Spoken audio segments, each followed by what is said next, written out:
In this session, we'll look at a way to create a code set style that displays the plottable geometry of a corridor model. Generally speaking, we'll be creating a code set style that displays feature lines only. As you can see, I'm in Civil 3D and I have a drawing open on screen. Let's take a quick tour. Right here, I have a proposed road centerline alignment called Main Street. I also have an existing ground surface called EG. If I zoom out and we pan the drawing over, we can see that those items were used to pull a surface profile. I have also defined a finished grade profile for Main Street. Let's pan the drawing back. Right here I have an assembly, or a typical section, that I'll be using to define a corridor model. Now the goal here is to create a code set style that displays only the feature line geometry that I would like to see on my construction drawings. Let's start by building a corridor. I'm going to zoom out. We'll pan down so we can see the alignment. We'll open the corridor menu and I'll choose corridor. I'm going to name the corridor Main Street. I'll use the Main Street alignment and the Main Street finished grade profile for my baseline. I will also use the Main Street assembly that we just saw. I'd like to target that existing ground surface, and I don't want to adjust any of the other settings, so I'll remove this check and I'll click OK. And right there, we can see my corridor model. Now, this isn't bad. In fact, if I was going to be editing this corridor, this would be perfect because it allows me to see everything. I can see all the feature lines. I can see the assembly insertions. If I hover over the corridor model, we can see the code set style being used is called All Codes. Let's create a copy of that style. I'll do that by going to the Settings tab, and if I open the General category and then open up Multi-Purpose Styles, we'll find the code set styles right here. I'm going to right-click on All Codes, and I'll choose Copy. And then on the Information tab, we'll give this a new name. I'm going to call it Corridor Plot, and then we'll jump to the Codes tab. Now, the code set style controls the appearance of many things, and those things are organized into these three categories: link, point, and shape. What I'm going to do is essentially hide the display of everything in this code set style, and then we'll come back in a little bit and just turn on the items that we want to see. I'm going to start by opening up the link category, and then I'll select the first code, and I'll drag down. I'll hold my Shift key and select the last code. To hide the display of the links, I'll click inside the Style column, and I'll set all of these to No Display. And I'll click OK. I don't need any labels, so we'll click in that column, and we'll set all of these to None.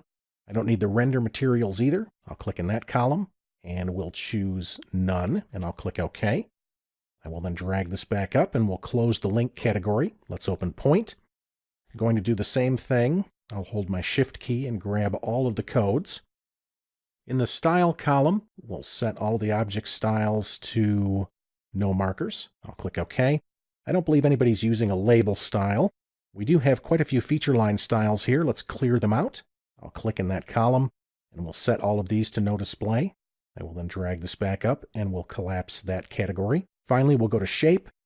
We'll select the codes, and I'm going to choose No Display for the object style. I'll click OK. Doesn't look like we have any labels. For now, I am finished working on this code set style, so I'll click OK to return to the drawing. At this point, I have defined a code set style called Corridor Plot that essentially displays nothing. Next, we'll identify the names of the feature lines we'd like to appear on our construction drawings. One way to do that is by looking at the corridor that I have right here. Many of them are already displaying. If I hover over this sidewalk line, I can see it has a point code of sidewalk in. If I hover over this line, I can see that's sidewalk out. I could use this same workflow to identify the codes of other feature lines. Another way to find these codes is to revisit the assembly. If I zoom in and take a closer look at these rings or points, these are the components that create the feature lines in the corridor. If I hover over this one, I can see it's called sidewalk out. Likewise, this one is called sidewalk in. Let's come over to the curb here. If I hover, I can see this one's called top curb. Let's come over here. This is called flange. Now, there's actually a point that's associated with the lane as well. I'm going to select the lane. I'll right-click, and I'll choose Display Order, Bring to Front.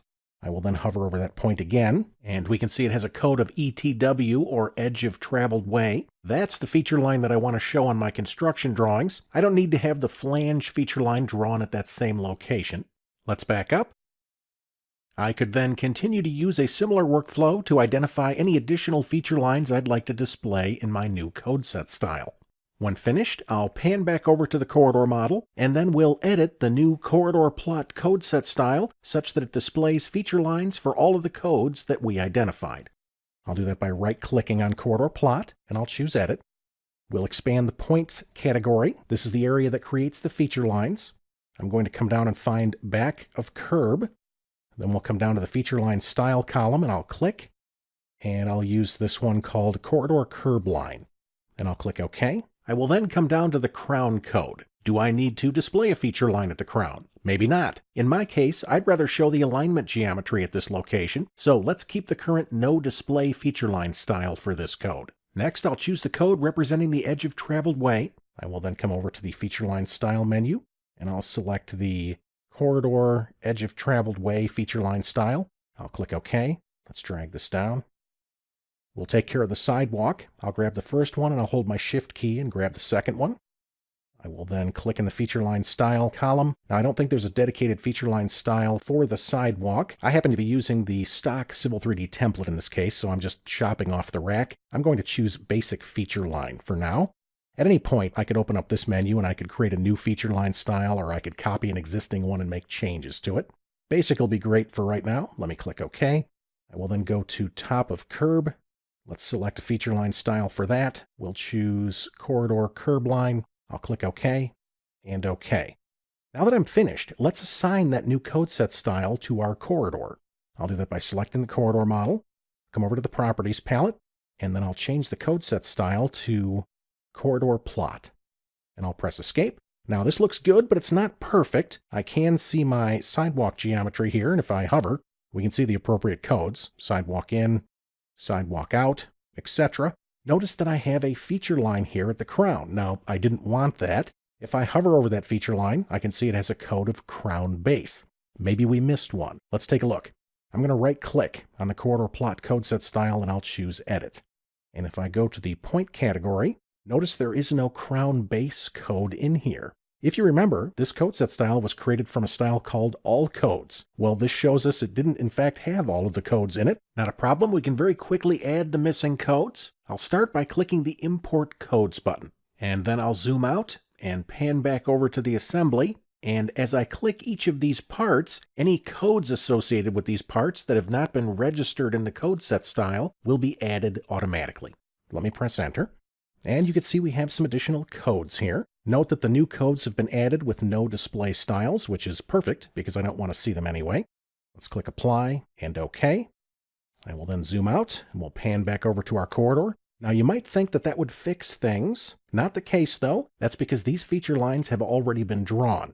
To update the feature lines, I'm going to select the corridor model, and then I'll choose Corridor Properties from the ribbon. And here on the Parameters tab, notice these toggles. I can click to remove both of these checks, or I can click right here to remove them both at the same time. I will then click Apply and rebuild the corridor, and when I do, it will essentially undraw the corridor model. I can then recheck those toggles, or I can click right here to check them all. I'll click Apply and Rebuild, and this will redraw the corridor using the current code set style. Let me click OK. I'll press Escape. We'll do a quick regen. This gives me a fresh set of feature lines. And as I pan this around, I can see my corridor looks exactly the way I need it to on my construction drawings. At any point, if I needed to make edits to this corridor model, I could select it, go to the Properties palette, and change the code set style back to All Codes where we started. Then, after making my changes, when it comes time to plot, I can select the corridor model again, and then we can flip the style back to Corridor Plot. So when it comes to code set styles, or any object styles for that matter, I like to think of them in two categories, working and plottable. Working styles are used to display Civil 3D objects in a way that makes them easy to edit. And plottable styles, like this one, are used to display objects in a way that makes them easy to plot. If you get a chance, try experimenting with code set styles. With a little practice, you'll find that having some specialized styles can be a great way to help you manage your corridor designs. Would you like to explore other Autodesk infrastructure ideas and workflows? If so, please visit the Civil Immersion blog by scanning the QR code or by following the URL listed below.